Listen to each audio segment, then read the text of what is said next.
कोई किस्मत के सितारे बदलने की बात करता है, कोई हाथों की रेखाएं बदलने की बात करता है। मेरा सावरा कितना प्यारा है जो हर वक्त मेरे साथ चलने की बात करता है। सुबह का पहला संकल्प ही वो हो जो आप बनना चाहते हैं। सुबह का हर एक संकल्प हमारे भाग्य व पूरे दिन पर असर करता है। इसलिए वही संकल्प करें जो आप अपने जीवन में चाहते हैं। इंसान के जिस्म का सबसे खूबसूरत हिस्सा दिल है।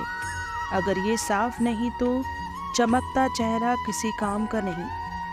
अगर कर्म अच्छे होंगे तो ईश्वर आपको लाखों की भीड़ में भी पहचान लेंगे।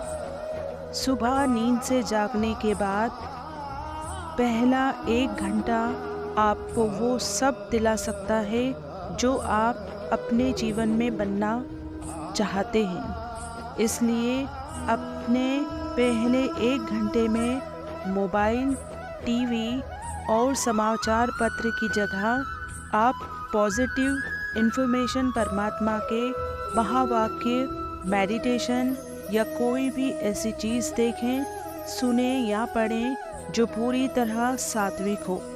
सिर्फ 1 महीना यह करके देखें, यकीन मानिए आपके जीवन में चारों ओर से सफलता व सकारात्मकता आने लगेगी। खोल दे पंख मेरे कहता है परिंदा, अभी और उड़ान बाकी है। ज़मीन ही नहीं है मंजिल मेरी, अभी पूरा आसमान बाकी है। परत दर परत खुलते गए लोग और इस तरह दिल से उतरते गए लोग। ज़माने ने रंग दिखाए हमें हजार, जब जब भी अपना रंग बदलते गए लोग। कभी न कुछ कहा न कभी कुछ सुना, फिर भी हजार बातें करते गए लोग। एक हम थे कम अक्ल जो वही टिके रहे, वरना तो यहाँ ठिकाने बदलते गए लोग। भाग्य से कर्म नहीं बदलते, परंतु कर्मों से भाग्य ज़रूर बदल जाता है। अपनी अच्छाई साबित करने की कोई ज़रूरत नहीं है। अगर आप में टैलेंट है तो एक दिन वक्त खुद आपकी कीमत लोगों को बता देगा।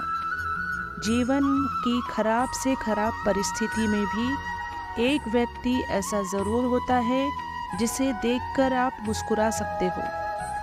कठिन निर्णय लेते समय सबको खुश करना बेशक संभव ना हो, पर सबके प्रति ईमानदार रहना संभव है। बस ईमानदार रहिए, मन हल्का रहेगा। संबंध उसी आत्मा से जुड़ता है जिनका हमसे पिछले जन्म में कोई रिश्ता होता है, वरना दुनिया की इस भीड़ में कौन किसको जानता है। प्रार्थना में अद्भुत शक्ति होती है। प्रार्थना चिंता की चिता को ठंडा और पत्थर को मौन कर सकती है। प्रार्थना तूफानों को रोक सकती है, डूबती नैया को किनारे लगा सकती है। प्रार्थना से मन की इच्छा पूर्ति ही नहीं बल्कि मुक्ति भी मिल सकती है। प्रार्थना से रोग से मुक्ति, स्वास्थ्य की प्राप्ति भी हो सकती है। प्रार्थना दवा का रूप धारण कर सकती है।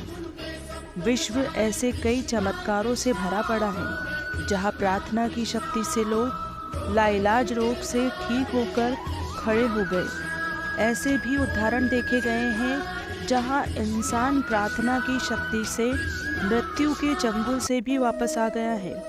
प्रार्थना आरोग्य बूटी है जिससे शरीर, मन और बुद्धि का कार्य संतुलन ठीक होता है। इंसान का जीवन तनाव और चिंता से दूषित हो चला है। तनाव के खिंचाव से इंसान के शरीर में अनेक रोग आए दिन प्रकट होते रहते हैं। चिंता के विचारों से इंसान की चिता की तैयारी होती रहती है। ऐसे समय में प्रार्थना की दवा संजीवनी का कार्य करती है। शांत चित्त से पूरा विश्वास रखकर प्रार्थना करते ही शरीर और मन की अकड़न दूर होने लगती है। प्रार्थना की मरहम से शरीर और मन शांत और तनाव रहित होने लगता है। इसलिए बिना देर किए हर दिन प्रार्थना करने की आदत अपने अंदर डालें। जो अपने संकल्पों को शुद्ध रखता है उसको सबका प्यार मिलता है।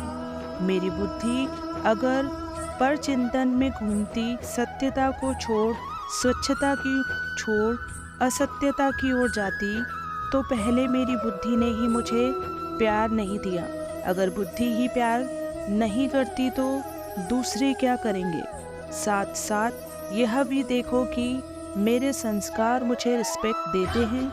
मैंने अपने संस्कारों की चंचलता को स्वाहा किया है। अगर मेरे संस्कार ही मुझे रिस्पेक्ट नहीं देते तो दूसरे क्या देंगे। दुनिया आपको कैसी दिखती है वो मायने नहीं रखता, आप खुद को कैसे देखते हैं वो मायने रखता है। एक संतुलित मन के बराबर कोई तपस्या नहीं है, संतोष के बराबर कोई खुशी नहीं है, लोभ की जैसी कोई बीमारी नहीं है, दया के जैसा कोई सदाचार नहीं है। लोग क्या कहेंगे अगर निर्णय लेने का आधार है तो हम लोगों के नज़रियों से जीवन जीते हैं। मेरा निर्णय मेरा भाग्य बनाता है।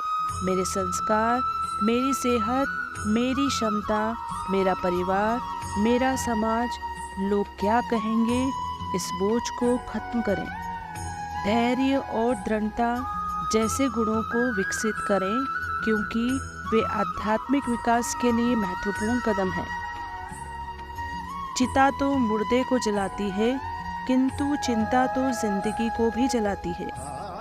ज्ञान की 2 बूंदें जीवन में डालने से जीवन का रंग ज्ञानमय हो जाता है। जिस प्रकार रंगों की 2 बूंदों से पानी रंगीन हो जाता है। धैर्य और दृढ़ता जैसे गुणों का विकास करें, क्योंकि वे आध्यात्मिक विकास के लिए महत्वपूर्ण कदम हैं। इन सरल लेकिन गहन शब्दों में वह सभी आध्यात्मिक जिज्ञासाओं के लिए एक कालातीत सबक प्रदान करती है। धैर्य हमें जीवन की चुनौतियों को समता के साथ पार करने की अनुमति देता है, यह समझते हुए कि विकास अपने समय पर सामने आता है। दूसरी ओर दृढ़ता हमें बाधाओं का सामना करने पर भी आत्म खोज और आध्यात्मिक विकास के पथ पर स्थिर रहने की शक्ति देती है। इन गुणों को अपनाने से हम आंतरिक परिवर्तन के लिए एक उपजाऊ जमीन करते हैं और आध्यात्मिक पूर्णता के द्वारा खोलते हैं, जो अत्यंत हमें अपने और परमात्मा के साथ एक गहरे संबंध की ओर ले जाता है।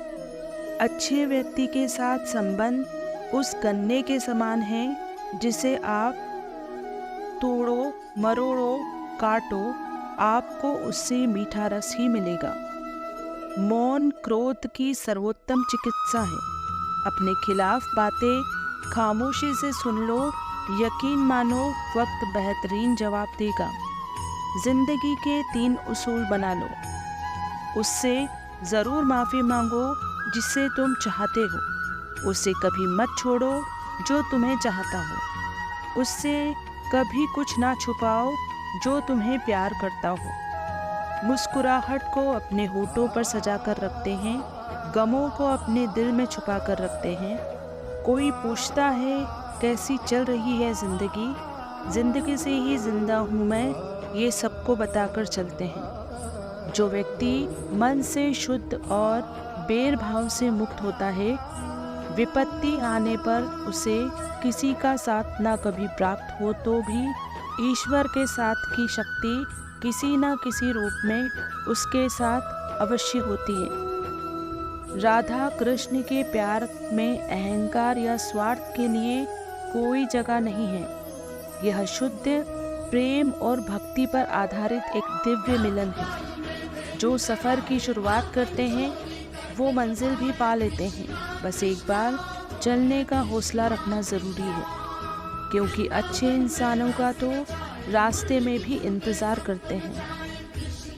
इंसान तब तक सहन करता है जब तक उसकी सहन करने की क्षमता होती है, ज़रूरी समझता है, और उसके बाद वो ना तो रिश्तों को ना ही अपनों को। किसी भी इंसान की इच्छा शक्ति और दृढ़ संकल्प उसे भिखारी से राजा बना सकती है। इसलिए अपनी इच्छा शक्ति को दृढ़ करें। आत्मचिंतन और प्रभु चिंतन आप जीवन की आभूषण हैं। दुनिया में इंसानों को हर चीज़ मिल जाती है, बस केवल उसको अपनी गलती नहीं मिलती। आपके साथ कितना भी छल क्यों ना हुआ हो, परंतु परमात्मा का आशीर्वाद आपसे कोई छीन नहीं सकता।